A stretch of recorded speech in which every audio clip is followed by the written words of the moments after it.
મારું નામ જોળિયા જે સામતભાઈ, હું ગામનો સરપંચ છું અને જે નરેશભાઈ જીવાભાઈ જોળિયા એ મારો નાનો ભાઈ છે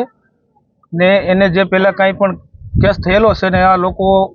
સૂત્રાપાડાની પોલીસ, નાગેશ્વરીની પોલીસ, તાલાળાની પોલીસ એ લોકો એને પકડવા માટે ભટવદર આવેલા હતા. એને એક પકડવા માટે ગળામાં લુંગી ને એવી રીતના કેમ ઓલા લુખ્ખા આવ્યા હોય પકડવા એવી રીતના એ લોકો એને પકડીને વહી ગયા. લેડીસો ત્યાં હતી ને લેડીસોને પણ જે આવડા પોલીસવાળા છે ને ધક્કા મારીને કાઢીને સાઈડમાં ફગાવવા મળ્યા રેડી એવી રીતના લઈને વહી ગયા છે. એટલે હવે અમારે એક જ માંગ છે કે જ્યાં લગી આ જેટલા પોલીસવાળા હતા એ લોકો માથે કાયદેસરની FIR ન થાય ને જ્યાં લગી ડિસમિસ ન થાય ત્યાં લગી અમારે આ લાશ છે ને સ્વીકારવાની છે નહીં. ને કદાચ કાંઈ પણ જરૂર પડશે તો અમે કોળી સમાજ તરફથી જેટલું મોટું આંદોલન કરવું પડશે એ કરવા તૈયાર છીએ. ને કદાચ હાઈકોર્ટમાં અમદાવાદ જવું પડશે ને તો પણ અમે જવા તૈયાર છીએ.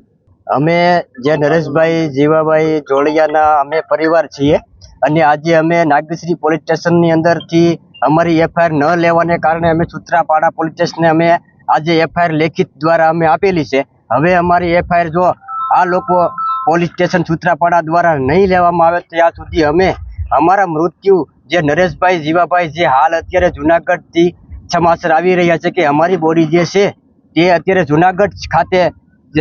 સાચવેલી છે અને અમે હાલ અત્યારે ત્યાં ભટવદર ગામથી આવેલા છે કે જે નાગેશ્વરીથી 5 કિલોમીટર છે ને અત્યારે અમે 150 કિલોમીટરથી દૂર આવેલા જે સૂત્રાપાડા પોલીસ સ્ટેશનની અંદર જે અમે DYSP સાહેબને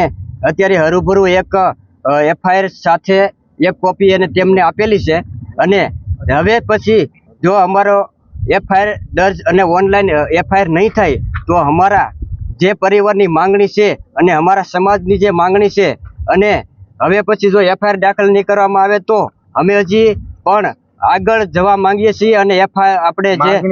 અમારી જ્યાં સુધી અમને અમારી માંગ એ જ છે કે અમને ન્યાય જ્યાં સુધી નહીં મળે અમારી FIR દર્જ નહીં થાય જે આરોપી જે પોલીસવાળા આપણને ત્યાં ધરપકડ કરવામાં આવ્યા હતા તેની યોગ્ય તપાસ નહીં થાય અને જે ડિસમિસ નહીં થાય ત્યાં સુધી અમે અમારી લાશને સ્વીકારશું નહીં.